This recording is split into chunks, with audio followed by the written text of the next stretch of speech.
It's Joe Marra and Stephanie, and you're about to listen to our show Universal Talk, brought to you by A Guiding Light, where we discuss everything spirituality. This ranges from elevating our consciousness, the transformation of our world, the ascension process, astrology, science, exopolitics, higher dimensional beings, and all of this from every perspective and much more.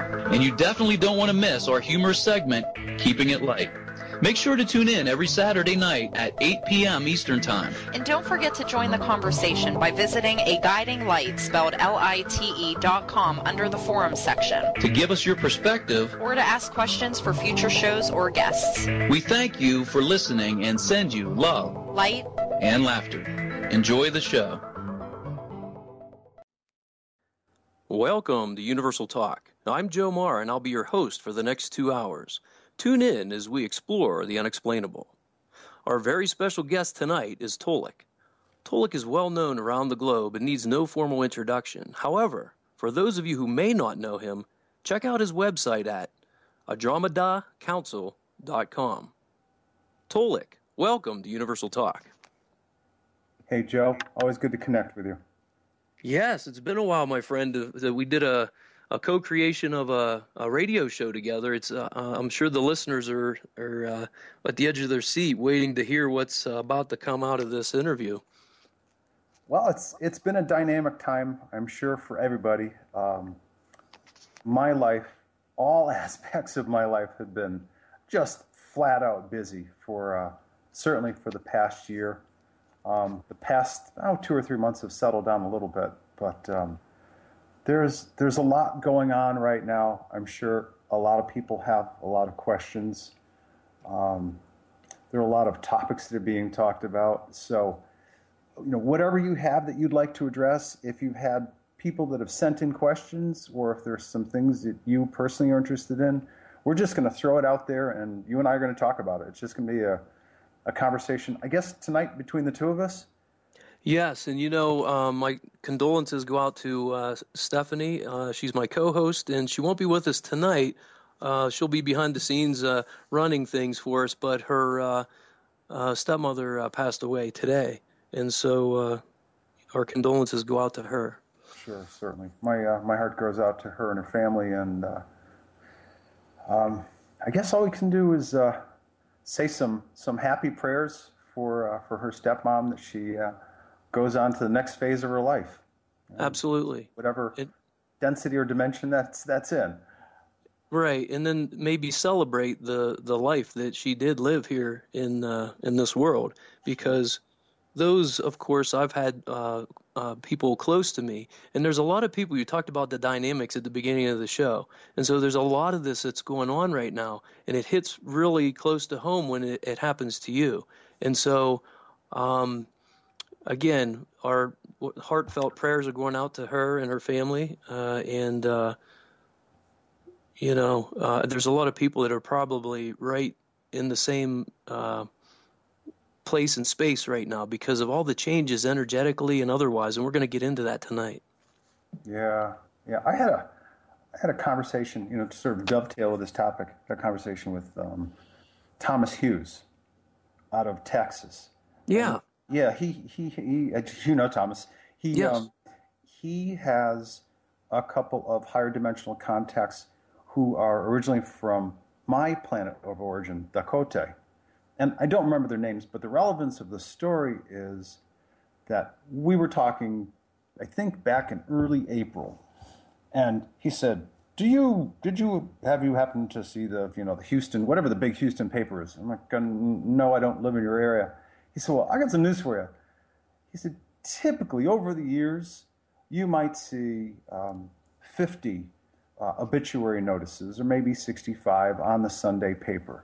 He's like, there are hundreds and hundreds of people that have been passing on as they are listed in the obituary of the Houston, whatever the major Houston paper is.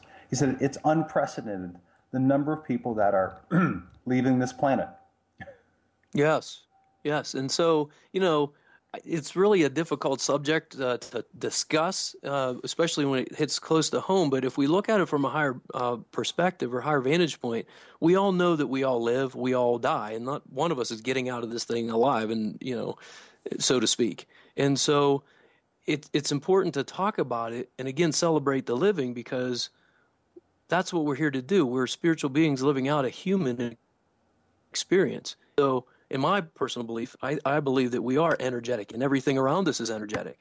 And so it's important to maybe discuss the dynamics of life and death, and what we perceive as death. But I don't believe we ever truly die. Energy never, it just always exists. It just changes form. It's all about potential and change. And so things that we're going through right now, which we'll get into tonight, the place and space that our solar system is in the universe, the sun, the activity of the sun right now, the comets that are coming through, the debris trail that we're really going through right now, and it's going to be even more intense towards the end of this month, the comet linear and the debris trail with that. And so maybe you could talk about, let's get into the dynamic times we're in first of all, and why are they so dynamic? Oh boy, loaded question. I like to do my best to speak, not only speak clearly, but to address each topic in a clear and concise and simple manner. And simple means using simple speech, not making things difficult. So I'll do my best, and I'll try to break it down in major pieces.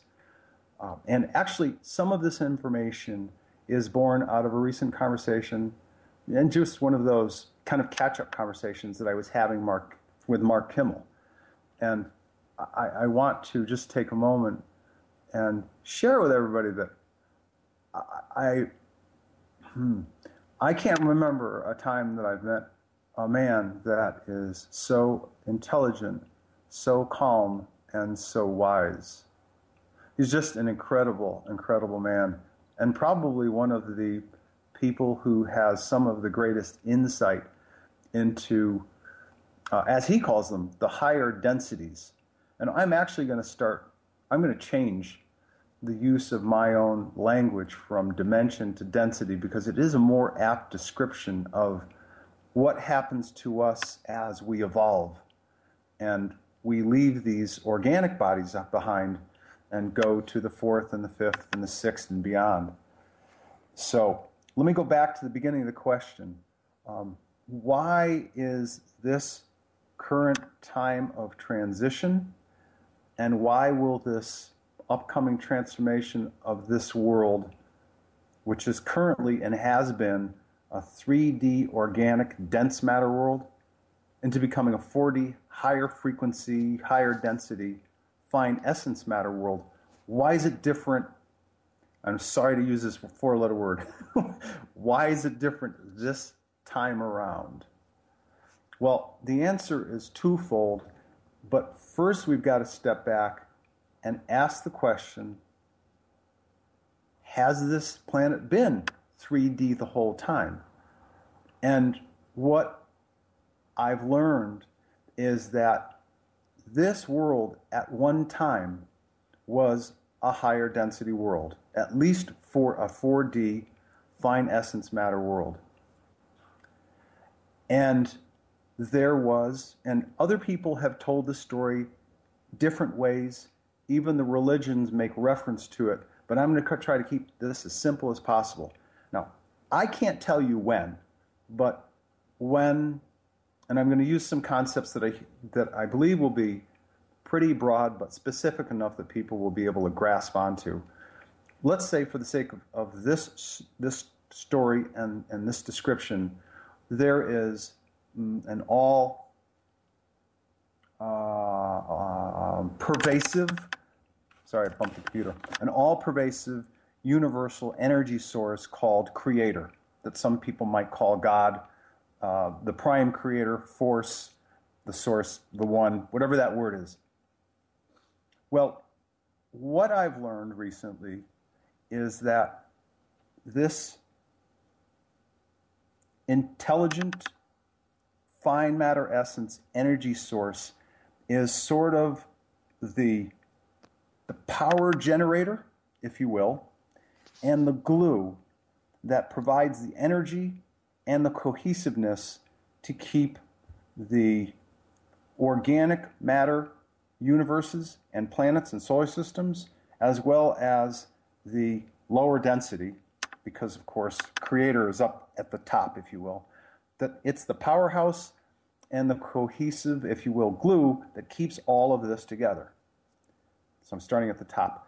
One, if you will, level below Creator, is what I call small g's. You could call them godlets. You could call them creator gods. And over millennia, they have been tasked with creation and management of the structure of universes, the structure of galaxies. And that's why, for anybody that follows the work of Nassim Haramein and or David Wilcock, and or, what's his name? He used to go by Inan, now he's Creator 188. All of these talk about the sacred geometry that is repeated not only in a pattern on this planet by virtue of ley lines, but that's repeated all across the cosmos. And essentially, if you look at what Drunvalo Melchizedek calls the flower of life, you will see like all of these right side up, upside down triangles and or spheres that are repeated over and over and over again. These are the celestial, this is celestial cosmic geometry. Some people call it sacred geometry. These are replicatable energy patterns that have been used as blueprints to create universes, galaxies, solar systems, stars, planets. Now, it is replicatable, but the pattern is going to be a little different from one solar system to another, from one planet to another. But you can see the replicatable energy patterns on each planet. Saturn, Jupiter, Mars, the Earth. Inan, 188, ley lines, why certain earthquakes happen in certain places, why volcanoes are located in certain places. All of this comes under the, if you will, the purview of these little creator gods and godlets. Well, apparently, and again, I don't know when this happened, but apparently, fourth dimensional beings known as reptilians that were dumped in the Draco system, known as Draco reptilians, also ones that were in the Hydra system. This is the story that's been passed down in the religions known as, quote unquote, the Bible. And there's Adam and Eve. There was a fall. Well, the fall is because the reptilians got involved and they redirected this planet and its evolutionary growth from an upward pattern, from an upward movement, to like a sine wave, It was like we peaked, and then they pushed us down into a lower density, lower vibratory rate of 3D. This is important because, unfortunately, when these religions and other institutions talk about things like creationism, Adam and Eve, the snake represented as the devil, these are actual literal terms. Reptilians are the reptilians that brought the vibration of this planet and its beings down into a 3D vibration. And I'm not here talking at all about religions at all. I'm talking about the course of events that happened and why this is a 3D world today. So why is this moment in time different? To answer that question, and so the answer is, this moment of time is different because when this transformation happens, this solar system, its planets, and again, sorry for the four-letter word, at some future point in time, for other solar systems and planets, everybody's going to bump up one level, one layer, one density up. They will be lighter, they will be more full of light, and certainly Earth is going to become, in its first go-around, a crystalline-based 4D, 4-density, fine essence matter world, and all of its planets, all of its people on this planet, at that time when it happens, will evolve. And why is it important that it's happening now? Well, the answer is because the stranglehold and manipulation and abuse by these lower fourth dimensional beings from Draco, from Hydra, from other places that created the fall of humankind from what was originally a 4D vibration into 3D, their time of rule is coming to a close. It won't ever happen again on this world. Now, there are some other worlds that need to be cleaned up. If I remember correctly, the guys that I talk to on the Andromeda Council all the time have told me there are at least 18 other worlds that have reptilian infestation. They may run things differently, but there's still reptilian infestation, control, abuse of those beings that are native to those worlds. And two of those other worlds, which brings the number to, 1920, are very much like Earth. They're 3D, they're organic, and the only real difference is they probably have one or two races on those planets. Not like this world, which has probably 6 or 7 races at least. You have Asian, what's called Red Man, which are Native Americans. You have European, Caucasus, Anglo-Saxon people. You have what are African people. We all look different because, guess what? We are different. We came from different solar systems and different planets to this world. This world, I think as you and I talked about, is a repository for life all across the cosmos. And so you have these 18 other worlds, 2 of which are like Earth, that will also get cleaned up of reptilian infestation. But I digress. It's more important for people to understand that things may be messy right now. They may seem to be really hard. It may seem like there's a struggle that's not ending, but the struggle is ending. And the reptilians, the pure reptilians that still run things quietly behind the scenes with their reptilian off-world human hybrids with their own humans that are in positions of power in governments and religions and corporate America and all sorts of institutions, these people are going away one by one, two by three, quietly, but they're being removed. Now, I'm not talking about mass arrests. I'm talking about the fact that there are certain people that are part of the good guys that are finding and getting rid of at least those remaining reptilians and hybrids that are still exposed. Again, why is this different? It's because on this planet, this is the end game for this bunch. They won't ever run or rule this planet again. And I know that's a long explanation, but I wanted to provide some context in terms of why is Earth a 3D world today? How did it get here? It's a more real story than people even realize. You know, when you think of all the different diverse religions and how that Adam and Eve and the devil or is represented by a snake. It's more literal than most people would believe. So it's been, and I'm giving you the compressed version, but hopefully I've done it justice by kind of giving the explanation the way I did, so it was in major pieces. Any questions?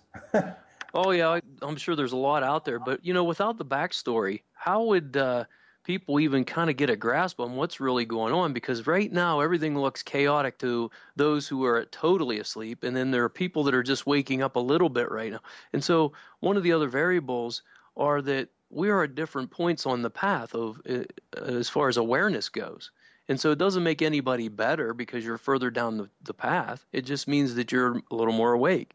And so, that's why there's so much confusion, because one person will say one thing and it might resonate to another, an individual, but the things that you're saying or I'm saying may not resonate yet, but maybe in a month down the road, that seed was planted, and then all of a sudden it'll trigger something in your brain and go, oh, wait a minute.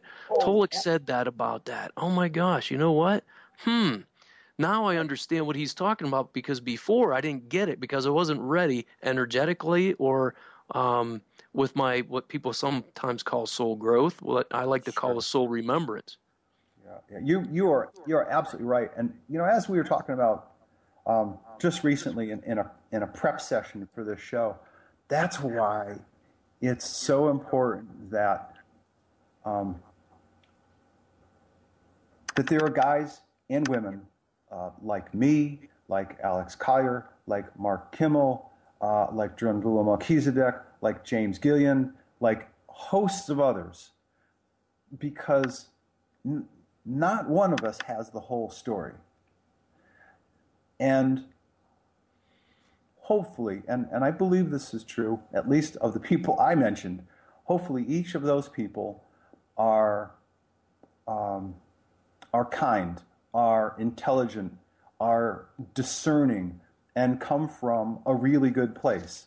And therefore, their information is good. And if that's the case, then when you have people pieces of information to this vast puzzle of what is this time of transition and transformation we're going through, the language may be different for each of us, but I think if people do their homework, do their research, they'll come to find out that we're very much telling very similar stories.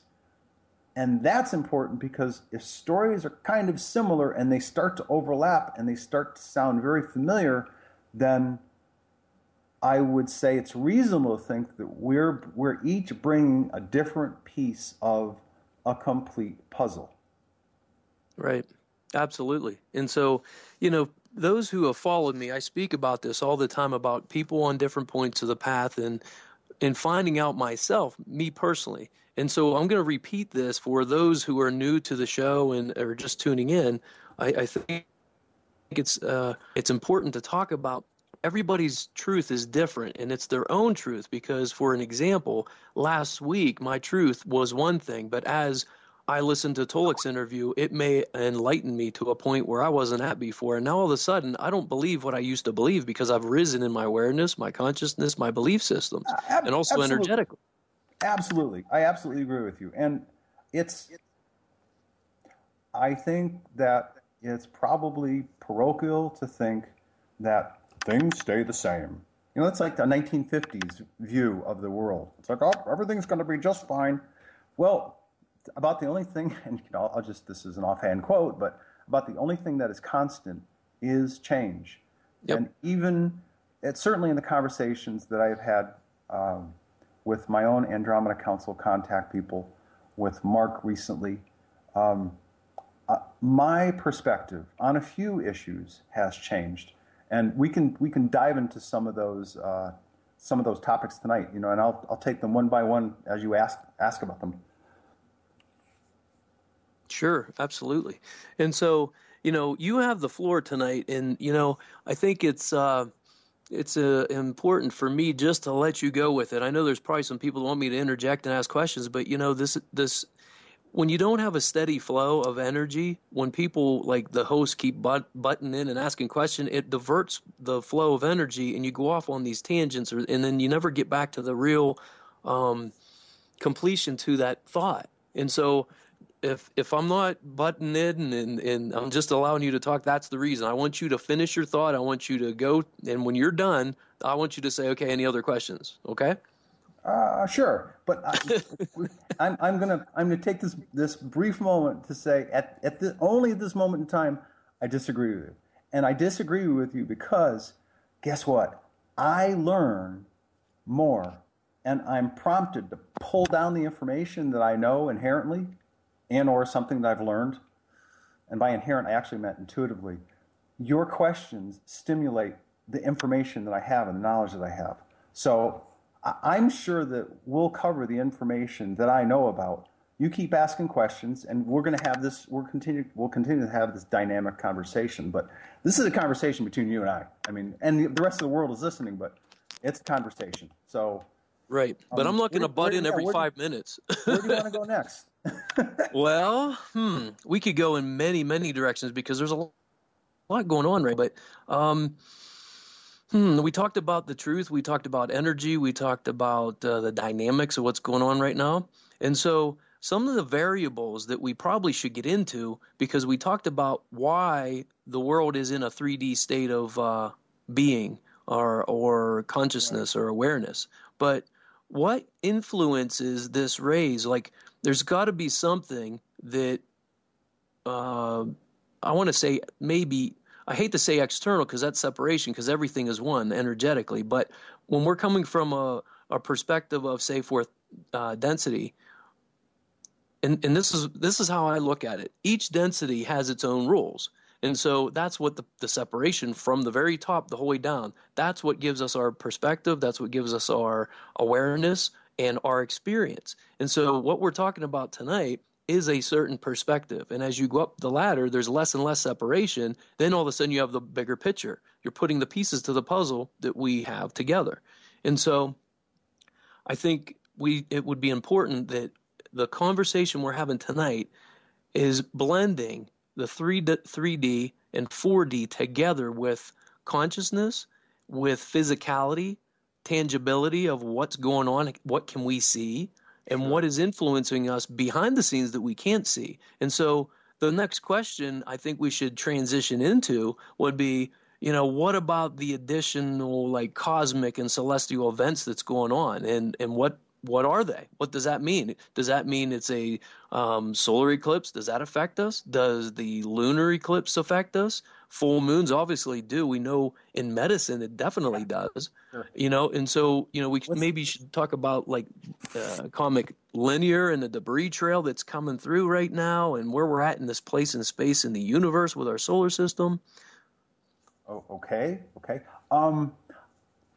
I'm certainly aware of the fact that linear is coming through, and that there is a debris trail. I think like any situation that's beyond the borders, beyond the physical borders of this planet, and it's sort of much like happened with the it's been a while, the silver something asteroid that was supposed to be problematic for this planet. Things happen out in space. Stuff is on track. It gets bumped. And that's nothing that we can control at all. It's just that there is, especially right now, there's a lot going on in this area of space. It is highly dynamic, which means there's a lot of stuff in it moving very, very fast. This area of space that we've entered into has meteors, it has asteroids, it has lots of space junk. And so we're going to be potentially exposed to meteor showers and or meteorites that hit this planet. Some are the size of baseballs, others are the size of boulders. Can they be bigger? Sure. Will they cause problems? Right now, I don't know. I honestly don't know. I can tell you that there's a situation coming up, and this is simply about having information which can become knowledge that people can either do something about, think about, plan about, or not. Alex Collier spoke about it in February 2014. He mentioned a mini solar system, a dwarf star, coming close to Earth's space. And I talked to my own contact people on the Andromeda Council about this mini solar system, this dwarf star coming close to Earth's space toward the end of the year. And Alex said the information has already been verified by certain Earth scientists. Well, in talking to my people, they said, yes, it's true. And yes, this dwarf star that's moving very, very fast, with it also a large-scale debris trail, is likely to be the cosmic event that will trigger many, many large-scale Earth changes. And I think, as I've said before, the triggering of large-scale Earth changes is sort of the precursor, the immediate forerunner to this planet becoming a 4D world. As I've tried to clarify on my own back in late February this year, the transformation of this world from 3D to 4D is not about when, it is about what happens in certain events. So right now I'm talking about cosmic events that will likely trigger many large-scale Earth changes because of the proximity of this moving sun, this dwarf star, the objects that it's dragging, and how close it's going to be to Mars, how close it's going to be to Earth. It's going to be a dicey time. It's going to be really, really dicey. And they said the last time, my Andromeda Council people, contact people, said the last time that our solar system interacted with this dwarf star. By the way, the people on the Andromeda Council, they have a name. I asked them. They have a name for it. It's called Chitaur. So they said the last time Chitaur and its celestial bodies came into near contact with Earth's space was about 100,000 years ago. And that was a trigger for many changes. And they expect it to pass close by this time. And so I would suggest that people keep their eyes and their ears attuned to that situation. Because if that particular dwarf star bringing the debris with it, if there are going to be some hits on this planet, that can cause coastlines to change. That can cause great amounts of water to, you're talking about ocean upheaval. The coastlines have been warned by many people, including me, to be dangerous places to live as these times of Earth changes get more and more dynamic and become greater and greater. So I would tell everybody, simply take a look at this information, do your own research or not, but take a look at it, ponder on it, take it into your heart and your soul, and after that, trust and follow your own intuition. Just trust your own intuition. That's the only thing you can really do. And, we're not casting doom or gloom or anything like this, because as you said at the very beginning of the show, this isn't the first time this is ever going to happen to this planet. This planet is, from what our scientists say, like 4.5 billion years old. And so over the lifetime of this planet from its inception there, what could have happened over the years? And we have core samples, we have ice samples, and, there's lots of scientists that say that, for instance, Yellowstone, it's overdue. And so there's all kind of different things that influence change on this planet. And people, they weather the change, they go with the flow intuitively, And so basically we're not trying to cast people, and No. have them in doom and gloom or fear or anything and be in the survival mode. It's just, we're talking about things that are tangible. We're talking about things that maybe people don't think otherwise because, they're, in fact, towards the end of the show, we're going to take maybe questions and maybe not. We'll see how this all goes because we got to get through a lot of information tonight. But the one thing we definitely always leave the show with is positivity. It's like, look, okay, this is the facts, but this is what you can do as a human being. You got to pay attention to your intuition and Right. all the things that we'll get into later on. But I just want to preface that now so people aren't like, oh my gosh, you're talking doom and gloom again. No, No, we're I'm not. talking about. I'm not trying to do that. I What know I you're am, not. yeah, what I am doing is, Alex Collier for years has had his own Andromeda Council sources. They've provided him with accurate information. I have my own. In a couple of cases, the people are the same. In other cases, the people are different. But in this specific instance, I'm able to confirm that what he's talking about is accurate. I've gotten the name of the dwarf star, the fact that it is coming through. I've got a time frame for when it's going to come through. I've gotten a confirmation for when it came by last time. And this is simply me addressing a specific piece of information and sharing it with people. And it's just about knowledge. And once you have knowledge, you can use that knowledge to become wise and make decisions that are best for each person. That's it. That's all I'm doing. I'm just sharing information, plain and simple.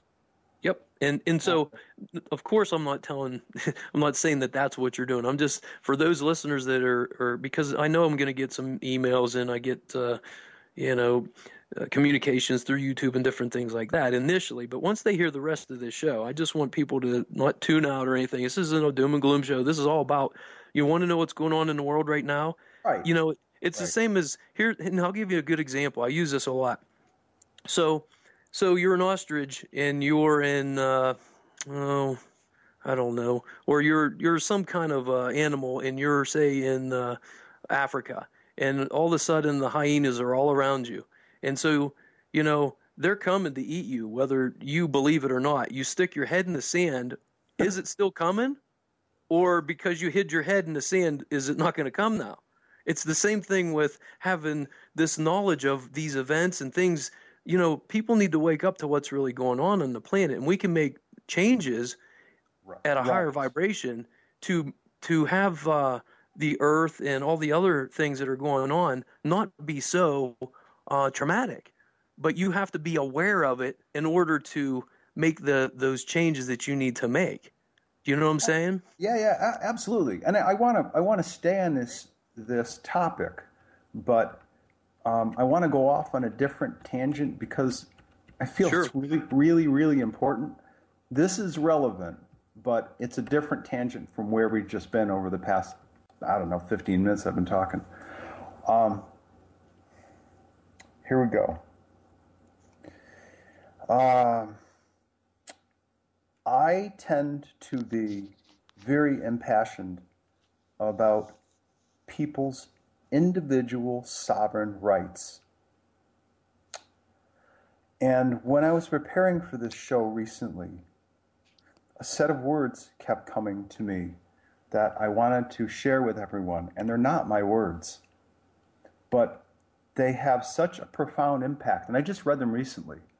I was like, wow, I think people need to hear this now because this is such a time of change. And in order for people to participate in that change, they've got to take action.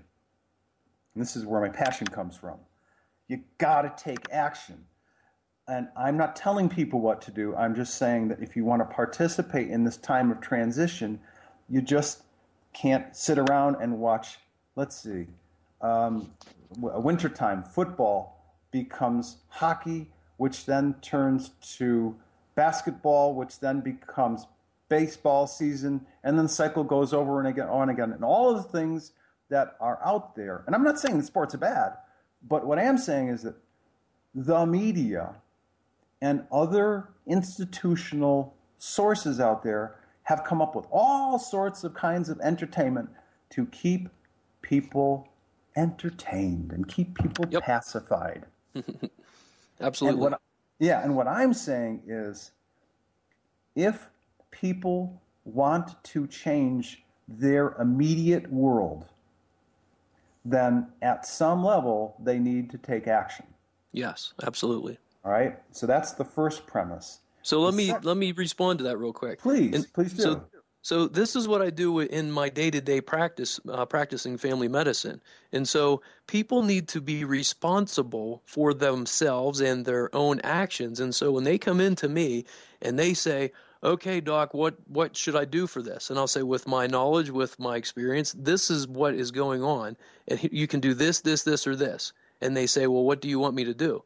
And I say, I want you to decide, because you need to take the responsibility for your own health care, just like anything else in life. And so when you give your power away in healthcare, you give your power away to the governments, to all kinds of things. So when you take that back, it empowers you, and you take the action that you're talking about right now, because we are in physicality right now. Yes, we're spiritual beings living out a human experience, but what does that mean?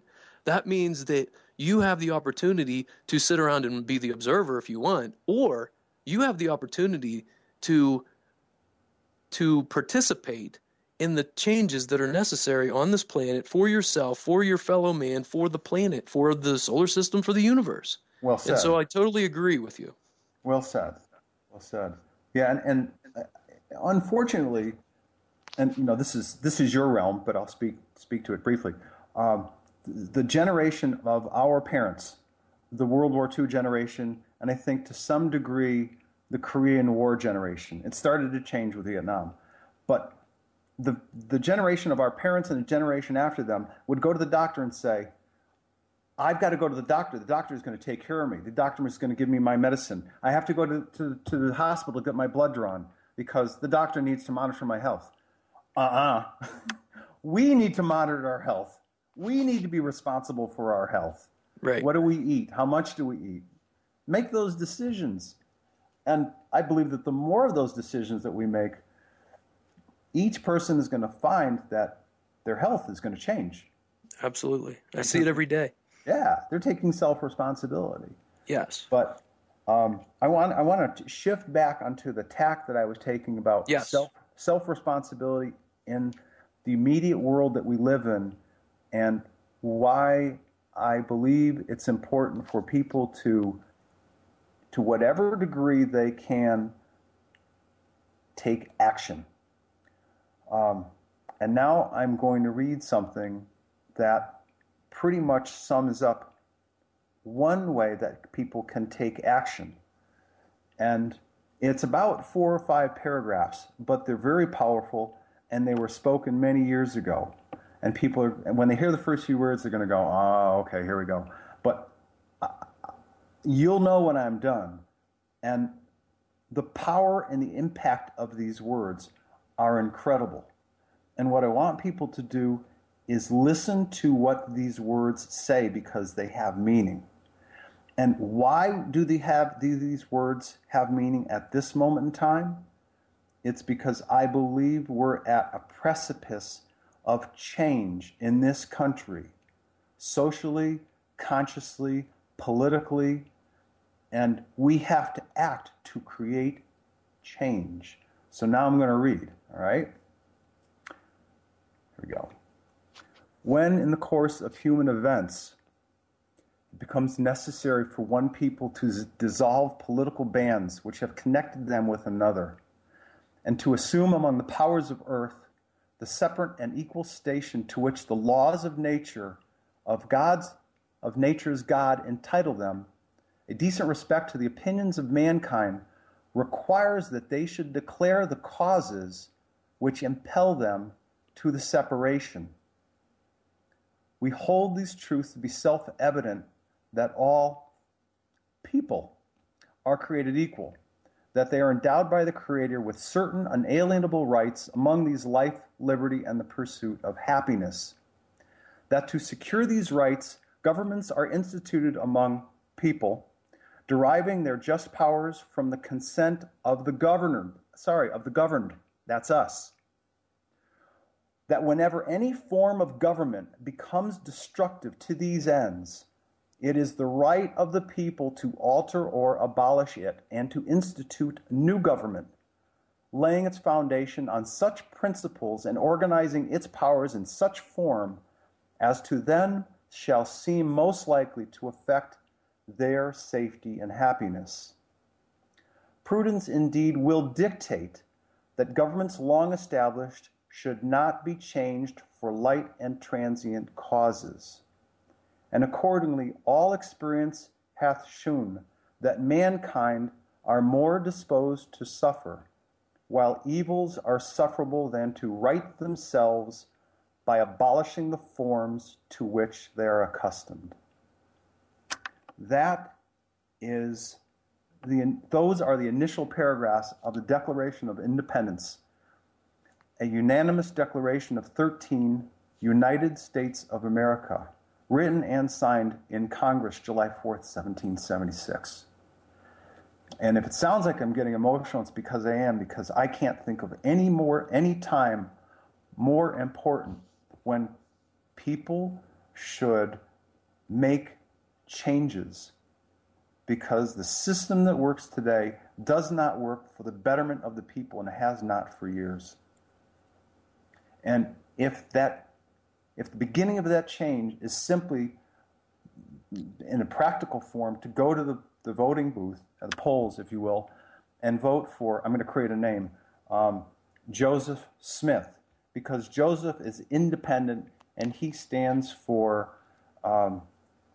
righteousness, the kind of righteousness that says, treat your neighbors right, treat people that you know like friends, help each other as much as possible, give to others because it's the right thing to do. Vote for this guy because he's independent, not because he belongs to a political party. For the people that are just waking up, this is a great start, because it's my belief that we're at a critical moment of change on this planet and in this country where the system no longer serves the betterment of the people. And there are a lot of people that are not safe, and there are a lot of people that are not happy. And that's my wrap up for this particular piece, but I wanted to share that, people, to emphasize the moment of time that we're at on this planet. This is my viewpoint. It's not Joe Mara's viewpoint, but it's my viewpoint. And I'm certainly welcome to any thoughts that you might have on this, Joe, and any feedback you might have. No, I love it. I mean, it's perfect. It's like I'm just sitting here like, yep, wow. How I didn't think not that I didn't think, I didn't have any idea that you're going to bring that to the table tonight, but I think it's very important, very valid.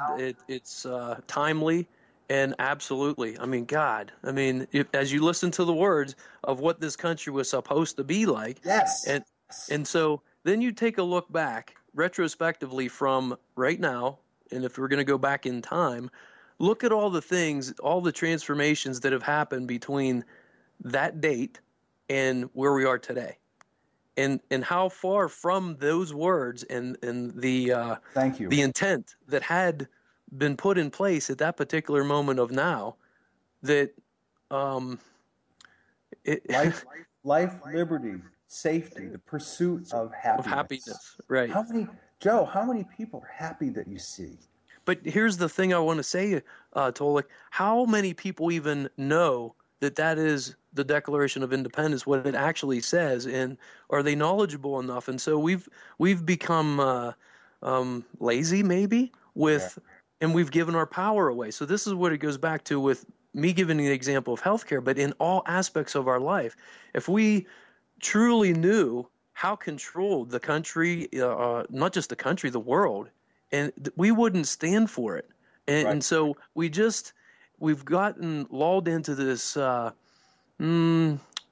this sense of security, this false sense of security that we think, oh, we need the government to protect us. Oh, we need a preemptive strike. Oh, my gosh, the Taliban's come. Oh, well, we better approve the drones in our own country to kill our own people, and on and on and on. And it's just like every day I wake up and I hear these things, and it's ridiculous. But if people don't stand up and take action, Right. This is what we have to do as a people, because the people of the country, because this is the Declaration of Independence of the United States of America, not another part of the world. So if we're being specific, for us in this country anyway, but all over the world, I really think that it's important and imperative for people to stand up for their God-given rights as a sovereign being on this planet. That's right. Absolutely. Yeah. Awesome. When I read this, and of course there's a list of rights that are listed within this document called the Declaration of Independence that come after everything that I wrote.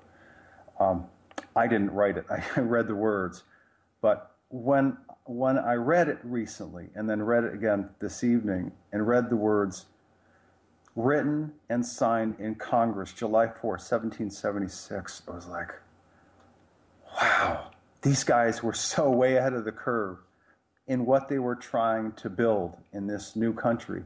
And to bring this forward to your point, it's my supposition as well. We are so far away from what these guys envisioned.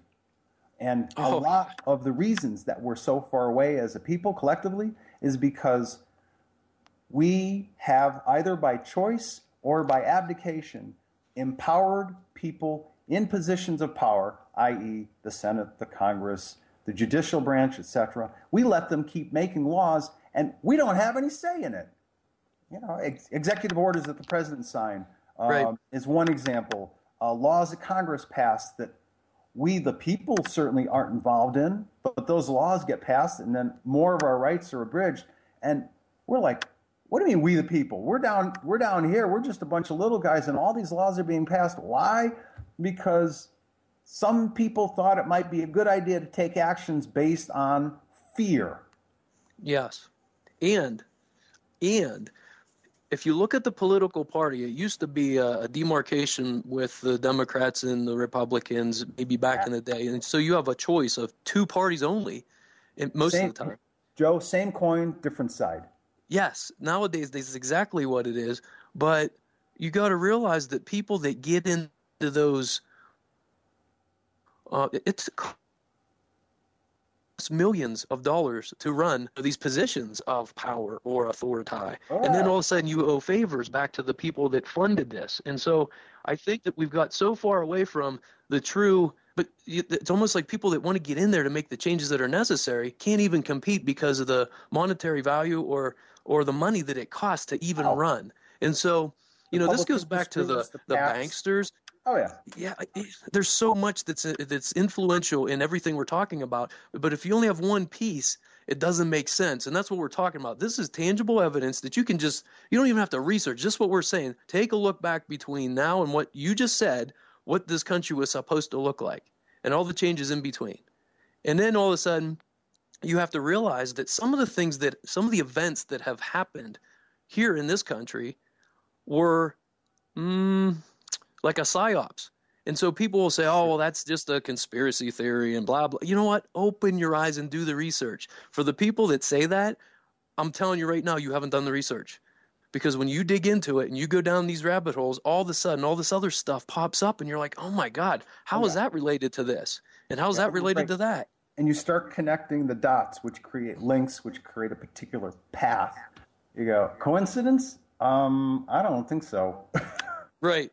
And so I think it's important to connect the dots here on this show tonight, because there are a lot of, and that's what the show is all about, universal talk. I'm having you with your specialty in your arena or your genre, and you are in contact with the Andromeda Council, and there are many other people that are also, including myself, over the years I have been in contact with them.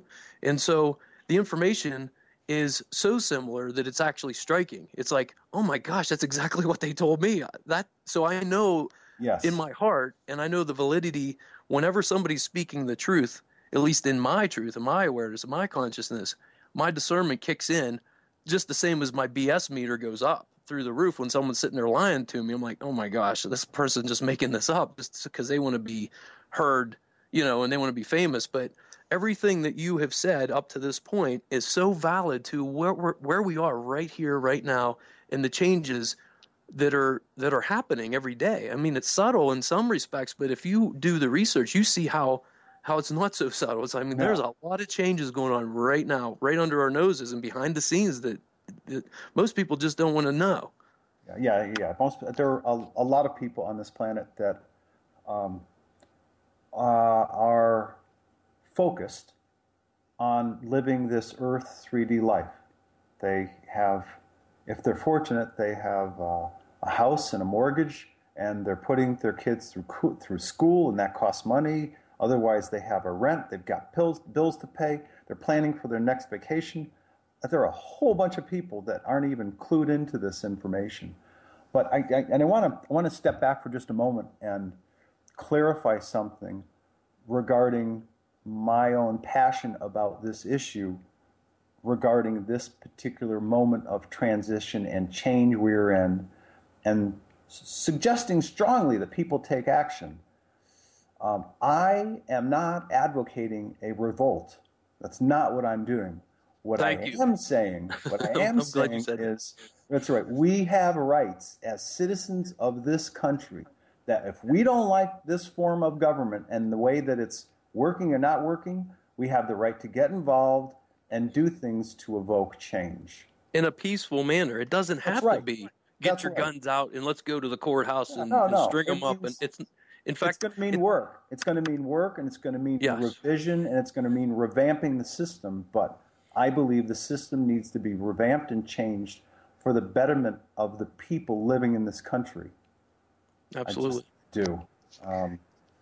And so these are the energies we're going through. So at a higher perspective, I got to say this right now, for those listeners that are in these higher realms of understanding, and you already probably know it, but it's going to resonate, that energetically, when you revolt, energetically, what you're putting out is what you're bringing back to yourself. So you're actually causing or perpetuating the problem. And so this is what we've done over the years, over the millennium. All people, whether they did or did not strike America, we got to go get them back, and we got to do a preemptive strike, and we got to do all these things that are a lower vibration because of fear, because of the all of these things cause more fear, more low vibration. So as you raise up, first of all, you have to understand what we're talking about through the 3D, 4D, and on the way up. But then you start to say, okay, what can I do? What else can I do besides revolt and pull my gun out and threaten people? That's lower vibration. It's all about love, truly unconditional love. And for the people that are in 3D that don't want to do anything, you know what? You're perfect. Because guess what? You're energetic. You're the same as me and everybody else, but you're just on a different point of the path. So I'm not judging, and I don't believe you are either, Tolec, that we're not judging anybody. We're just saying, look, you have an opportunity. You have a choice. We have free will on this planet right now to make that decision of what do you want to do. And the best way that I have come to at this particular point is not the revolt, as you say, but you can send unconditional love to our leaders. The prayer, the power of prayer is just amazing. They've done research after research, the power of meditation in groups. Yes. And so there's so many other things you can do, but you can also, you should, in my opinion, take action just like you're saying, because we are in this world of physicality. So when you put some action energetically, that goes out into the universe and it comes right back to you. And it's almost like a snowball effect, and it just gets bigger and bigger and bigger. And that's how we make these changes. Oh, sure. And it can happen. It can be as easy as a personal experience. Let's say you have and I'll draw on one that I had recently. Let's say you have a family member that you either come in close contact with or you live with, and you guys really disagree on a particular issue. And I had a situation really where I got really, really angry and really mad because I felt that something that I had asked for was disregarded and disrespected. And I was hopping mad, like hornet mad, angry. I had to put that aside for at least, I had to put it aside for days until I could get to the place where I could understand the greater context of not only that situation, but the overall context of my relationship with this person, and then sit down with her and share my feelings on what happened and my feelings on how I felt. So I talked about the issue and I talked about how I felt without attacking somebody they cared about. And she heard me. She took the time to sit and look at me in the eyes and hear me and hear what I had to say. Now, she may not have even agreed with my position, but because I took that tact, that course of action, there was no harm done to either her or me, because I didn't lash back out at her. When the instance occurred, I got hopping mad. I closed my eyes, I closed my mouth, I walked away, and I just stayed with the anger and I let it process. Anger in and of itself is not a bad thing. It's how you manage it. Now, I know I'm talking to the choir here, and I know you know about this stuff, but a lot of people are not familiar with managing yourself, proactively managing yourself in this way. And this is one small way that you can make a difference in your life and the personal lives of people you affect. Because everything in life is cause and effect. Everything. Right. Yeah, and so what you're talking about is being reactionary to a moment, a person, whatever's going on in the situation. And so, I'm talking about not being reactionary. No, but I'm saying that most people are. They're reactionary, but in your case, you didn't. You stepped back from the situation. You're showing a perfect example of what to do in certain situations, because that's things escalate and they get out of hand. And then when it's all said and done, and most of it is due to fear, because you just don't understand what the other person is talking about, and it's a low vibration. And as you get sucked into it and you allow yourself, because you do have free will, you have choice, but to walk away, I think that the lesson of the story is to, you know what, walk away, go process it. Don't allow that ego mind to get in there and say, well, I'm going to get my dig in. You know what? If you're leading from the heart, you wouldn't do that, because if you love somebody unconditionally, you don't judge them. There is no fear. There is no doubt. You go home and you figure out, okay, why did I get so angry about that? And then you realize it pops into your head because you actually taken a moment to raise up in a vibration and reach that understanding of why you personally, and like you said, that person may never get it, but you said your piece in a way that was not reactionary, but it's kind of like the adolescents coming out of the sandbox and being adults. And that's what we're asked to be doing right now, this transitional change. For those who want to stay in the sandbox, guess what? You're going to be there. And I really believe that, and this isn't doom or gloom, but I think that you are going to go through some tough times, because hanging on to the old ways because of fear of change is going to prevent you from reaching your highest potential. And so those people like myself and others that are trying to just let stuff go, that's not so important anymore, because it's not in the greatest good of everybody involved. Mark Kimmel would describe the if you will, the negative way of handling that situation, of getting all pissed off and yelling at this person and venting, and that Mark would describe that as living as a world in 3D fear. Yes, exactly. And he describes people who are moving up into a 4D lifestyle of choices. And I'm using my words right now, but I'm trying to do justice to what he says and how he says it. But people like this situation I described with me and others, he was like, Tolec, no, that's more like high 4, mid 5th dimensional feeling. And we talked about this recently. He said, this stuff doesn't happen because you've used your analytical mind. You've used your mind to figure out how you're going to handle this. It's because you've looked into your heart and said, okay, what's the wise thing to do right now? That's a higher level way of being, of acting, of living. And, excuse me, I'm not patting myself in the back here. I'm just using that situation as a means, a way to explain one way that people can make more positive choices just in their daily lives. And it just helps. It helps because, for one reason, people then don't regret something that comes out of their mouths in the heat of the moment. They may feel they may feel what's coming out, but it's just their way to express how angry they are. But it doesn't mean that what they're saying in that moment is the totality of how they feel about that person. Both are valid, but it's how you manage that information, how you manage your life, how you direct your life, how you make choices, what choices you make. And I'm not a psychologist. I've just learned all this stuff over the course of my life, and I feel blessed for it. But it takes work. It takes not only work. It takes being conscious every moment of every hour of every day in terms of the situations you're in, and acknowledging that each person and persons that you interact with may or may not have come from a different path of life, a different culture. Yes. Here in the U.S., there are a lot of us that are Anglo-Saxon, Western European background. There are many of us who are not. There are people who are Latino, either Puerto Rican or Mexican. There are many people who are African American.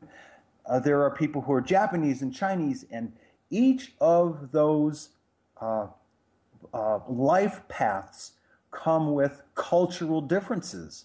Not only is the process of speaking different, but the process of understanding different. Right. And you and I both know, coming from the northern part of the U.S., the ways that we think and some of the things we say certainly don't align with some of the things that people feel and say down here in the Southwest. Right. And we're in the same country. That's it. And so one thing I want to go back to before I lose this train of thought was please.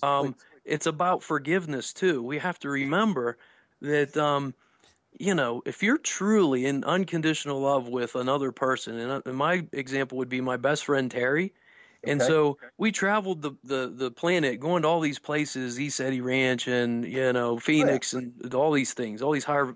Well, when we get into these higher vibrations, it got to the point where all her crap would come up and she would be screaming at me, and I hate you, Joe Moore, and F this and that other thing. And I would sit there and laugh at her because I knew that I loved this woman unconditionally. She's not, intimately, she wasn't my girlfriend or anything, but as I love her as a person, she's my best friend. And so I just laughed at it. And of course she felt bad afterwards. I'm like, don't even feel bad. I was laughing like, oh my God, I can't believe that came out of that woman's mouth.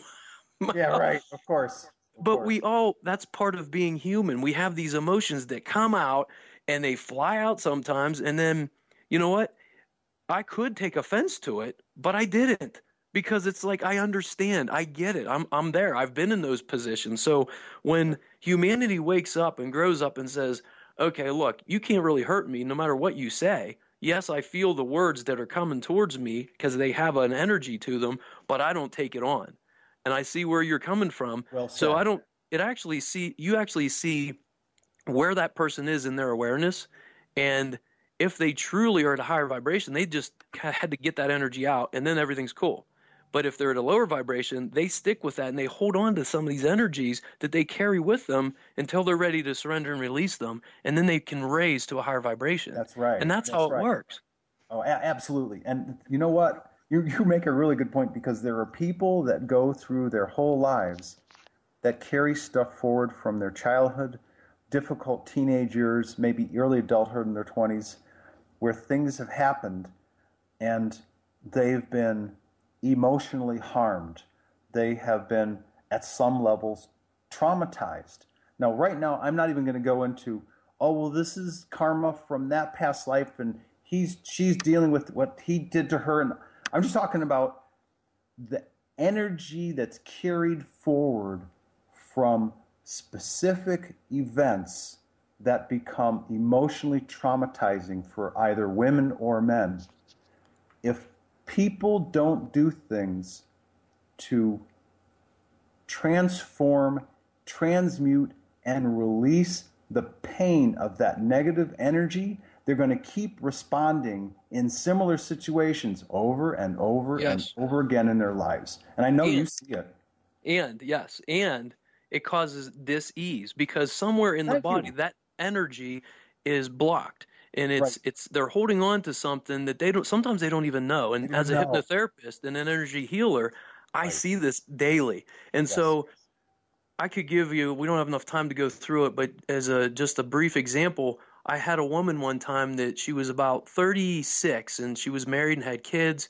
And so she had tried every psych med that there was out there. She came to me and she didn't know what else to do. And so I said, well, there's some new meds on the market, or we can go this alternative route. We can do some, or complementary route. We can do energy healing. We can do some hypnotherapy. And Okay. so she decided to try some different medicines because she really wasn't there yet. She was just like, you know what, let me just try some more meds. And she kept coming back and it just wasn't doing anything. And was And she so, taking things like Zoloft, yes, yep, all okay. that. All Right. right. And Yeah. and so And so I that's a roller coaster of emotional life. right. It's And so I sit down with her and I say, okay, look, do you want me to give it to you straight or do you want me to sugarcoat it? good man. You're at the end Good. of your rope. You have the option of me giving it to you straight, or you've tried all these medicines, you've been to all these psychiatrists, all these psychologists, you've been to counseling. Did any of it help you release any of this? And she Right. says no. I Right. can't figure out what's wrong with me. She was having anxiety and depression in her job and Yeah. Oh breaking yeah. down and crying for no reason. And so Yep. Yep. Yep. she comes in Yep. and I says, well, I'm going to offer you this.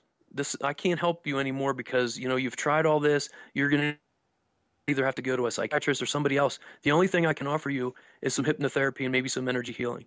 And she goes, you know what? At this point, I'm willing to try anything. Yeah. Right. And so it got to that point. I took her back to childhood, and from age 4 to age 14, she was being abused by Yeah. her grandfather and didn't even know it. She repressed all of this. When she came out of it, she was totally shocked. Like she goes, "Oh my God, I can't believe you pulled that out of me. I didn't even know that was going on in my life." And so But that the that best, leads that leads to that kind of in my younger years, I had a relationship with a woman who had been exactly through that. And what happens, because I was an observer of the trauma that's caused from that kind of abuse, from a psychological perspective, what happens is her personality became fragmented as a way to protect herself emotionally. sure. And also, therefore, her immune system goes down. I mean, there are all sorts of ramifications of what I saw happening. It was astounding. And so you, as a witness to this, can attest to what I'm telling you right now. Yes, Now, absolutely. you maybe didn't personally experience it, but you had somebody that you were close to that you could see what I'm saying. And so when she came out of it, the best way, and this didn't happen with this particular woman, but other people that I've seen, and this could be men or women Right. that had abuse, if they can go into the situation, forgive themselves because it wasn't their fault. They were just a little kid. They didn't know any better. That's right. number one. Number two is forgive the perpetrator. And that's the most difficult. And so what I have to say to them is, you know what? And everybody right now, not everybody, but a lot of people are like, well, that son of a, you know what? He should have never did that. But you know what? You don't know this person's story. Maybe Right. they were abused early on and they thought it was a normalcy. Or maybe they had truly a psychological disorder from childhood or a chemical, but you don't know people's stories. So Right. it's you can't judge somebody. You don't know. And so other people that have truly healed from it was because they forgave that person in an unconditional love setting.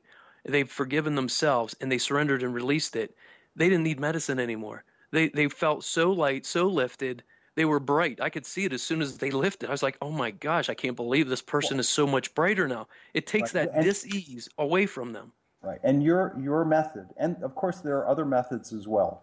And there are also methods that combine methods that work Yes. really well. But in any case, the bottom line is that what you did was to help this woman release the if you will, the irritation and the trauma of that stored negative energy in that woman's psyche and in her etheric body. Because she carried this, I don't know how old she was, but she carried this in her energy body her whole life from when Yes. she was a little girl, and which would cause all sorts of problems. Exactly. And so you're not taught this in mainstream medicine.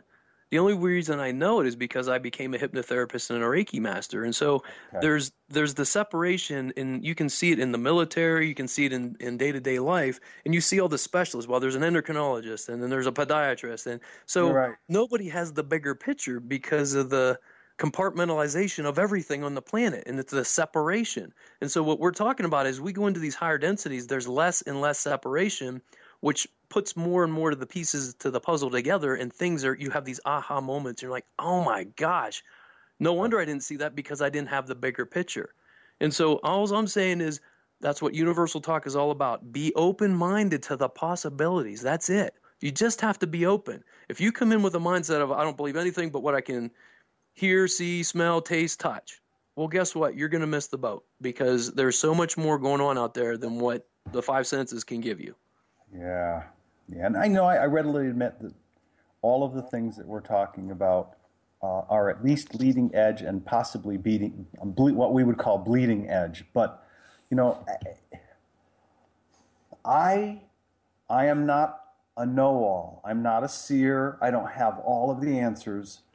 What I do is converse back and forth with the people that I know who are executive level management, non-voting members of the Andromeda Council. That means they're vice chairwoman. That means the commander of the primary Andromeda Council Biosphere. People in different key positions that have no voting authority at all, because the Andromeda Council itself is a council of 12 solar systems with senior homeworld planets that have ambassadors and delegates that all make decisions for the greater benefit of the multiple worlds that are part of that particular governing council. That's what it is. It's like an interstellar, interdensity / interdimensional, intergalactic United Nations. That's what the Andromeda, what Alex calls the Andromeda Council, is. And it works for the betterment of the people that live on all of those, both senior home worlds and junior worlds as well. Awesome. It's an amazing thing. So, yeah. I don't have all the answers, but many of the answers that I receive are spurned on because, I'm not sure if that's the right word, but are triggered because somebody has written to me via the YouTube channel and asked some questions, and I go, this question is pretty weighty. It's worth asking the guys that I know on the council to see what their responses are, what their answers are. And so I usually only go to them when there are things that I believe, that I've observed, that people have come to me with, issues that I've heard about that are serious, have great weight, can have great impact. And hopefully my life experiences, the things I've learned in conversation with Mark Kimmel and Alex Collier and other people, brings value to people's lives. I hope that I'm bringing value to people's lives and it gives them something to think about. In the end, everybody's got to make their own decisions, really. Absolutely. Yeah. And so we're moving up. I know we didn't take any commercials, and I don't really plan on it because we only have maybe 35 minutes left of the show. Sure. Because we were trucking right along there, and it's nice to, when you get into the flow, not to interrupt. And in the future shows, like whenever Stephanie and I are on, we'll probably be doing that. But because of today's turn of events and things like that, we're just going to go with the flow, unless you need a break right now. I'm fine. I'll just, whatever step you want to take next, go ahead and. Okay.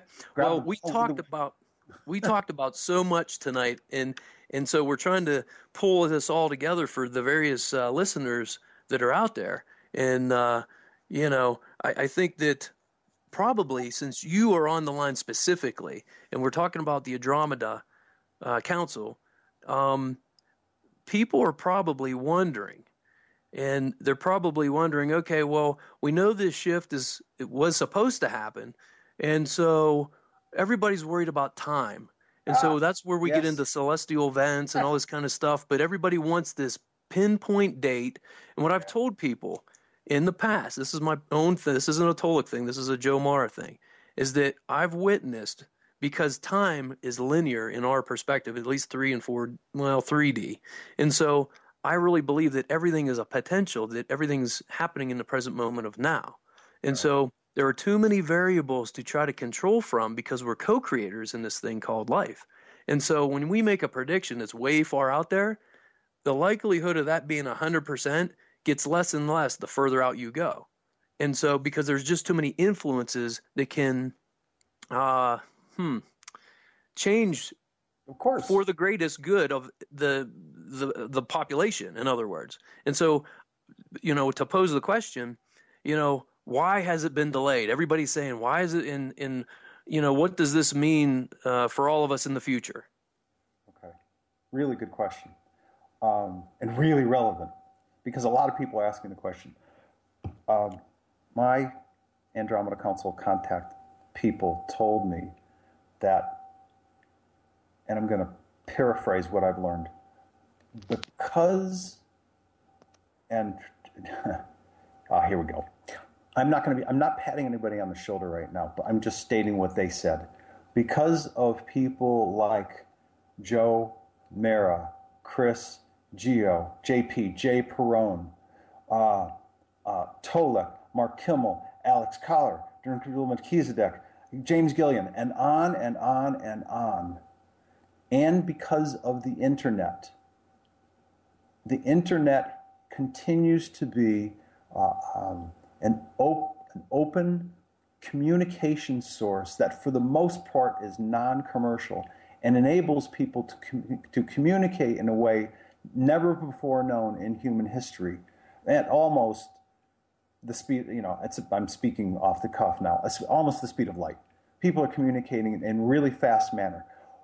Why is that relevant at this moment in time? Well, it's relevant because and this is one of those leap of faith things, but as the creator gods underneath creation, God, creator, whatever you want to call that, as these way high density beings are looking down and watching, and to some degree, and this is going to be a stretch for some people, but I just learned this myself. These creator gods, small g godlets, are directing the process of cosmic change. Now, the people at the 4th and 5th dimension level that have unique technologies where they can either minimize or abate some of the difficult, far more challenging changes, and they've done this with different technologies. I'm not talking about that right now. I'm talking about the godlets that are way, way high up that sort of push here a little bit, nudge there a little bit. They know, and sorry for saying this, and I'm going to use this 4-letter word, they know when the right time is because they're looking at critical mass. They're looking at the critical mass of people that are waking up on this planet. And they've been surprised. I'm using my words to just try to describe something. They were and continue to be surprised at the recent speed of which the amount of people are waking up.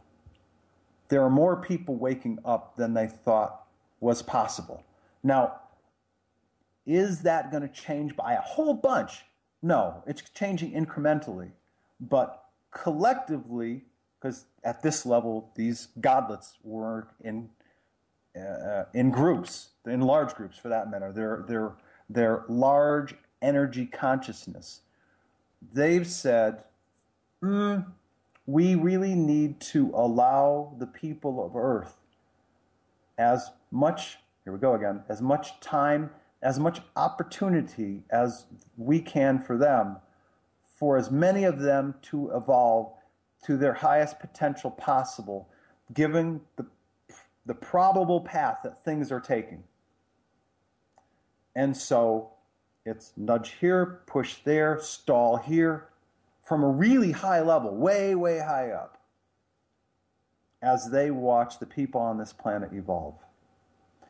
And therefore, They are saying it's going to happen. Your world is going to change. It's going to make this higher dimensional transformation, but it's only going to happen at the apex of when the people on this planet have reached their highest potential within the context of this current 3D world. Am I saying that's going to be 3 to 5 years in the future? No. Am I saying it's going to be in the immediate future? Yes. Am I also saying that the trigger events that you can pay attention and look for will be cosmic events like this dwarf star that's going to be coming close by to this Earth system? Yes. Be aware of events that can potentially have large-scale magnetic effect to the planet and or other cosmic events. But watch for the events. The events that trigger large-scale Earth changes will be the forerunner and the beginning of the transformational shift of this planet. Now, I want to follow that thought with another thing that Mark Kimmel and I were talking about recently. Just because this planet and its rocks and its mountains and its streams and its rivers and oceans and its animals and people and insects, to whatever amount of them shift and become crystalline-based, fine essence matter, fourth dimensional people and beings with different skills and traits and clairaudience and clairsentience and telepathic and teleporting abilities, etc., etc., etc. It does not mean that all people will evolve at the same rate and come to understand their new lives. I'm learning that it's going to take people a lot longer, and I'm going to use an expression now. It's going to take them how we would currently measure Earth time. 50 years, 65 years, 75, 80 years. It's going to take a few generations of people to get used to these new lives that they're living, the new abilities and capabilities that they have, the unique differences of higher dimensional life. It's going to take some years for many people to adjust. For other people that are already kind of, as Mark would say, living 4D lives, but living in love, living in compassion, living mid-5D lives, these people will catch up quicker because they're like, we get it, we know what's going on. These people who are deciding to stay on Earth and who will embrace, at minimum, a mid-4D life, and in some cases, 5D lives, and we're talking about density. It's going to take a lot of people some considerable years to evolve and accept this new way of life. And it's something that I've learned recently that I've been able to wrap my hands around, wrap my mind around. And that is a different concept than there'll be a moment in time very soon when this world and its inhabitants will transform into a higher dimensional world. That's the physical aspect. What I just addressed was the intellectual, all of the capabilities, all of the nuances of higher dimensional life that we won't come to feel comfortable with until we start living them on a day-to-day basis. And so that's really relevant. And I'm glad I had a moment to share that because I'm not so sure that people quite understand the differences. I'm trying to draw the line between the physical manifestation of transformation and then what it will be like to live and embrace a 4D life and all the different expressions of what 4D and lower 5D and mid 5D life are like. We're going to be living different lives. It's just going to take people some years to get used to that. So I know I've been a little redundant here, but I'm trying to draw the lines and make sure people understand the differences. No, it was perfect. And I totally agree with you because, when humanity in this physicality has to transform, these are what some may consider subtle changes. The potential's there. Energetically, the energies are here. They're ripe for the change, but the body takes time. Everything happens so fast, like in an instant, energetically. But it takes physicality time. There's that word that you hate to use, and so Right, does yeah, yeah. everybody. It takes time for that transformation into physicality because of the way the density is. Things are so dense and thick, it takes time for the Right. change when things are dense. Because, you know, if you could imagine something that's real thick and dense, and all of a sudden you expose it to a high vibration, like right now, it obliterates the physicality of it because it has to go up gradually. And I'm not just talking about humanity, I'm talking about anything on this planet. And so we are going through these changes energetically and otherwise. I'm Oh, not yeah. just talking about humanity, I'm talking about the rock formation, I'm talking about the plants, the trees, the everything on this planet and humanity. And because we are all one, we're all connected energetically. As the planet raises, this is another variable. As this planet raises, not everybody's going to reach these higher realms because it That's may right. not be their soul contract. They may have had free will to say, you know what, I don't want to do that this time around. That's Maybe right. I'll do it the next time. And so, again, it's all different people on different points of their path. And it doesn't make anybody better. It doesn't make one right or wrong. Oh It just no. is because It's there just is no right or wrong. it's just This is all different, about experience. right? It's just different stages of learning on a person by person basis, and it's also, each soul has their own emotional um, maturity path. I'm pausing because I'm really trying to choose the correct, the most accurate words. And spiritual maturity, you and I can have a conversation about this, and pretty much west of the Rockies, a lot of people will get this. East of the Rockies, it's a different story because there are a And, lot of people who go, oh, spiritual life. And I'm not trying to make fun of them, but what I am trying to do is make a really valid point that spiritual life, or trying to become aware of spiritual life, is not about getting closer to what we call God or creator and creation. What it is about is learning not necessarily you, Joe, but each person learning who they are. yes.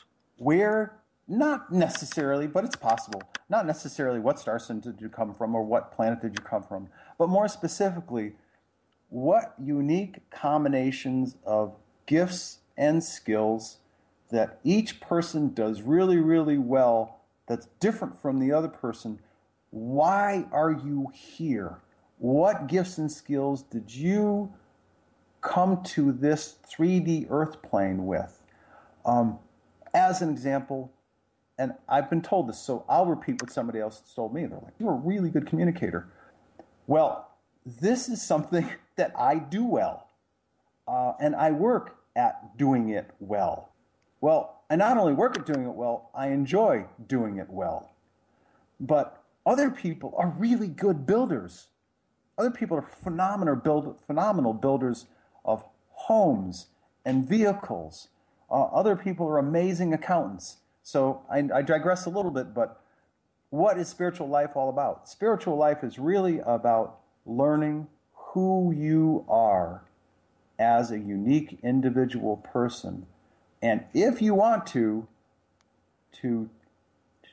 dive into your path and learn from experiences and figure out who you are. And it takes some time. Most people, I think, start this in their really, really early 30s. They go through some kind of sort of, Sam Keen calls it the dark night of the soul. It is basically you wake up one morning and you go, I want to change my life. I'm better than what I'm doing. I'm better than the decisions I'm making. I need to be a better person. People get to that point and they go, okay, time for me to learn about me. How can I become a better person? Well, in becoming a better person, they can learn about themselves and learn about what makes them tick and learn about how they can help society around them immediately on a day-to-day basis. So Yeah, that's absolutely. really Now that's again, this is my perspective and of course my opinion only, but that's what I've come to learn Right. that spiritual life is about. Now, have I learned that my spirit essence originated on a planet called Dakote in the open star cluster called Pleiades? Yes, I've learned that. Okay, is that important information? Maybe. But what's even more important is, how do I treat people on a moment-by-moment, day-by-day basis? What do I do? What decisions do I make in this moment, in this life today?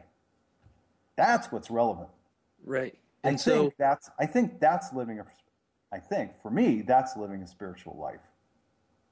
Yeah, so that leads us into the next piece to the conversation, is that I really believe that each individual person on the planet is a multi-dimensional being, and there's energetic streams from various dimensions that's all a part of the individual that's here. And so while we're here in what people are calling the ascension process, we're actually knowing thyself, as, if you want to quote, say, Jesus, who walked this planet, and many people quote him because they can get behind the religious aspect of him. But I thought, in my opinion, I think he was here to teach us, humanity, our highest potential. He said, you will do these things and greater things. And so those that are in the religious sense that are listening to the show can maybe get behind that fact that, look what he did. And he was like, look what you can do. This is your highest potential. But we're multi-dimensional beings, in my perspective. Very true. I don't think we're unilateral. I'm just one human being that came from one star system. I think that we've lived thousands and thousands of lives, and because everything's in the present moment of now, everything is a potential, and the past, present, and future are right here, right now. Right. And I've depicted this in the past by saying, as an example, to try to wrap your head around what that means, is like when you log into, say, YouTube, you have all these videos that are already created, and they're not playing right now, but they have a potential to play. And so what you focus your consciousness on, when you click the play button of one of those, that's your life. And that's what you're living out at that particular moment of now. Because if you had all aspects of memory of who you were and all the dimensions, it would take away from this particular experience right here, right now, because you would know everything. Right. To me, it's about remembrance. And some people call it about soul growth. You could look at it that way. And from one perspective, yes, that's true. I'm not saying it's wrong, but from an even a higher vantage point, you realize that, well, wait a minute, I already am all these things. So what you're talking about is knowing yourself. And as you reach these higher levels, if you want to call them that, of consciousness, and again, nobody's better than anybody else. This is just when you do the inner work and you let go of some of these things that no longer suit you, and you start to live what you're talking about. You truly live. I mean, some people say, I'm not from this planet. I hate this world. I want to go home. Well, guess what? That's not what it's all about. That's one aspect of who you are. Yes, you are maybe a Syrian light warrior and you want to go back there, but you signed on to be here. What does it mean to be a human, a spiritual being living out a human experience on this planet during this change, during this ascension process? And so this is where things get really deep and people are like, holy crap. I don't know if I can get behind all that stuff, but I like what he's saying, but I don't know if I can agree with it at this point. And then there's other people who are like, wow, now that is what I'm talking about. And so I'm just trying to reach everybody that's out there, because we're talking different dimensions. We're talking about 3D, 4D, 5D, the whole way up, and even more. Right. And some of us, like you say, we're on different points of the path, and we're going to wake up as we're in this energy right now. And as these days and these months and time moves forward into, say, the 10, 15, 20, 50 years, people that are vibrating at a higher vibratory frequency are going to stay on the planet because they've chosen to, for the particular experience. Right. And they're like, wow, how? Because really, I truly believe we're children of the universe. We're here to play. And so we have this self-induced amnesia that we put on ourselves to come here at this particular moment of now. Because as I always say, even early on, I said, man, if I knew I was a god being, I wouldn't be here. This is too dense. I want to go play somewhere else where it's fun and I can just fly and, do whatever I want to do. Yeah. And so it's a challenge to us. And so, that's my perspective. And I'd like to hear what you have to say about that. Well, I believe that though your words are different, many of the concepts that you just outlined are very much consistent with a lot of the things that I just said. I'm going to back up a little bit. I'm getting a little reverb on my end. I happen to be a person who loves to play. Given the choice, I'd be playing all the time. I'd be finding some tennis court or some beach somewhere just playing. But the reality is, I can't do that. The reality is, I got to pay this mortgage to pay for this beautiful house. Well, the house is okay, but to pay for this beautiful location that I live in. Absolutely. In the high desert of Southwest. It is incumbent upon me to pay that mortgage and to work so I can pay it every single month and pay for the electric bills and the internet and everything else that I got to pay for. Right. I would love to play all the time, but the reality is I can't. Right. The other reality is I'm not a happy person if I don't play some. Yes. I have to play some, and play comes in a number of different adult forms. And it's good for me to play. It keeps me in balance. Yes, thank you. I'm saying these two words in my head. Like as soon as you're done, I'm like, okay, I got to talk about balance and I got to talk about living, because that's what we're talking about right here. You can't go out there and get in your spiritual robe and go out there and preach on a pulpit and say, okay, this is how you have to be. Just like we're here to play. So when I drop the F-bomb, I do it because I like it and I think it's funny. And the person that heard it, I said it in such a manner that they're laughing. And it's all a part of being and living your life, because we have these preconceived notions of, well, if you're spiritual and you're really highly evolved, then you have to be this way. No, it's not like that. Be you. Be who you are. If you're funny, be funny. Don't restrict yourself, right? Yeah. Pay the bills. Live your life. Because Absolutely. There's been people that over the transition of all this stuff, oh, well, it's going to happen. And there's the doom and gloom, and we got to get a hut, or we got to, dig a hole, and we got to be ready for this. And you get yourself into survival mode, which is fear, and you don't live because you're not in the present moment. You're living for the future. And so when you're balanced, all aspects of yourself, not in doom and gloom, not in fear. Really, yes, we're in this reality, we're in physicality, but if you step into fear, it prevents you from reaching your highest potential. So it's all about balance, just what you said. Absolutely. I had a friend over last night because I needed to use his skills. I'm not, I can do plumbing stuff. I'm not a plumber. I'm not an electrician. I can't mess around with heating, air conditioning.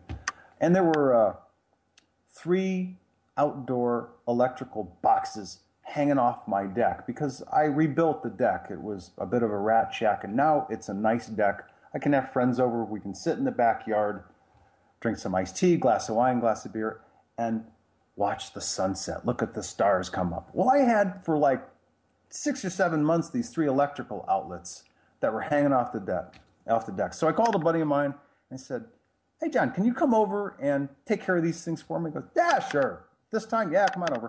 So he came over. He and I talked a little bit, but he came over. He did the work. The work took about an hour. I paid him. And then we sat down for like the next 2.5, 3 hours. Come to find out, this guy was almost on the same page as me in terms of the moment of time that this planet is at, the transition it's going through, what people are getting all excited about, the coming transformation of the global shift. Some people call it ascension. I call it transformation. I was astounded that this guy was thinking much in the same ways that I had. How did it happen? He was drinking his Coca-Cola. I was having a glass of, in this case, I was having lemonade with some grapefruit pulp in it. We're watching the daylight fade, and we sat there for like 2.5 hours. And I said, "Hey, buddy, I love you, but you got to leave. I got to get some food." So I went off but that's life, that we spent 2.5 hours connecting and sharing about each other's lives. And I would not have known that had I just had John come over and remove the electrical things and off he goes. Yes. That's the balance of life. And I think this has happened more and more to people, that they're energetically, we're vibrating at a particular frequency, and we're attracting those people in our realm, our reality, if you will, that are speaking the same language, and we're connecting. It happened to me here. I was just ready to leave the job that I'm in, and I'm considered what they in the medical field called PRN, or as needed. But they use me for full time, and so it's like 5 days a week. I'm there, 9 to 5, and it's not what I exactly wanted, but you know what? There I can help a lot of people, and I'm kind of bored anyway. So I'm trying to balance out my work and play, because if I don't work, then I can't go play and I can't go travel. Right. So I'm doing the same thing. But this gentleman that walks into the door here, I don't know, a month ago or maybe 2 months now, MD, walks in, starts, like the medical stuff, and he seemed a really nice guy. And one day he was putting his feelers out. He was like, "So what do you think of astrology? And what do you think?" And I was like, "You're asking the wrong person. If you really, do you want me to sugarcoat it, or you want me to give it to you straight? Just give it to me." And I gave it to him. Didn't this guy, he's like you said, he's about on the exact same page as me. He's written a book. He's on ancient aliens. I'm like, here's this guy sitting next to me. I never met him before, and he is wide open. And it was so refreshing to be able to sit there and talk to somebody that spoke my language, because what we're talking about tonight, not everybody on the planet speaks this way, and they don't believe the certain things that we believe. And so it's really refreshing when you can get a like-minded individual that vibrates around where you're at, that you can sit there and hash it out and go, "Oh, thank God. It's not just me. I'm not crazy." Even though I know I'm not, it just gives you confirmation, and it feels good. Yeah. All right, Joe, dude, we got. I know that I'm just going to interject for a moment, and we're going to hang a hard left here. I know that with these kinds of shows, typically there are people who either call in with questions, or there are people in chat rooms that have questions. Yes. We've got about, 10 minutes or so. Are there any questions that you feel are valid that will address important questions we haven't answered yet? Typically, we would be taking those calls, but because of the situation that we talked about at the very beginning of the show, we're just not going to do the Q&A this time. But I want to get you back on the show again so that we can do that. And we'll, if there's anybody that has questions for you or myself or the show, they can email me, and we'll address it on the next show. And it's just because of the Stephanie's loss. I really don't want to have to bring her in and interject and put more stress that she really, has to do right now. Sure. Yeah, I certainly understand. I don't respond to people via email, but it's similar to email. Yeah, so I'll just clarify this. And this is a good time to do it. People can reach me via the messaging part, which is, again, just like email, via the messaging part of if they have it set up, a YouTube channel with just like an email address. YouTube has the ability to set up an account. Part of the services of that account is the ability to write messages, much like writing an email. So they can write to me at Tolec, Tolec, from Dakote. D is in David, A, Kote, Tolec from Dakote. And I still answer a few hundred questions each week. It's not the 700 questions to 1,000 questions I was answering in 2012 and mid-13, but I'm still answering a few hundred questions each week, and I continue to. So that's how people can reach me, and I'll respond. Wonderful. If you have questions for the show, the easiest way for me to do it right now is just to tell you to contact me at universaltalking@gmail.com. And so we have about 5 minutes left. And is there anything that you'd like to leave our listeners with? Like right now in these transitional times, what can people do? I know 5 minutes isn't a lot to get into. I mean, we talked a lot about this already, but specifically, is there anything more specific that you feel that would be really important to tell people right now with your contacts? What are they saying to you? What's the Andromeda Council saying to you to say, listen, if this was a 5-minute conversation with humanity, what would you say to them? Okay. I can be eloquent at times and very simple and direct at others. I think at this moment in time, what I'm going to choose to do is cite a couple of guys who are either as equally enlightened as me or even more so, both Mark Kimmel and Alex Collier. And both of those guys, and I have to agree with them, by the way, both of those guys say, and I'm going to use my words now, people, wake up. You are incredible, expansive beings of light. And as an example, we have these bodies that I guess on average for women are like 5'5", 5'6", maybe for men 5'10", 5'11", regardless of age, and I'm giving averages. And stuffed inside these bodies is a portion of your total soul and your total spirit essence. And your total soul and spirit essence is huge. It is far, far more big, far more expressive, far more multi-density and multi-dimensional than people can even imagine. So having said that, what I would say to people in echoing the words of Alex Collier and Mark Kimmel is, come to realize who you are on this planet at this moment in time. Live your life to the best of your ability, to the fullest that you can. Help yourself. If you can, help others in your family, help your neighbors. Be kind to yourself, be kind to others, but become the highest and best expression of yourself, which is an amazing light being of love and kindness. And that's partially mine, but mostly echoing the words of Mark Kimmel and Alex Collier. And they're wise men. They know what they're talking about. We are incredible beings of light. And I think that if we're going to experience life on this planet to its fullest, then we sure ought to get to know ourselves really, really well. Absolutely. And live. And have a good time doing it also. Yes. I can be very serious and very passionate and very intense, but I'm a prankster. I love to have fun. I love to tease people, and I enjoy life. When I tease people, I do it in fun. They know I'm kidding. Okay, that's perfect. We're running out of time. I hate to cut it off here, but I want to thank you for coming on the show, Tolec. I really appreciate it. I also want to thank the listeners for tuning in, and for those who will be listening, you know what? We can make the changes. We said it the whole way through the show. We are powerful co-creators of this thing called life. And so just to sign off now, the other thing I want to say is thank you, and such gratitude for humanity, for this planet, and for Stephanie for taking time out during this time of a transition with her stepmother.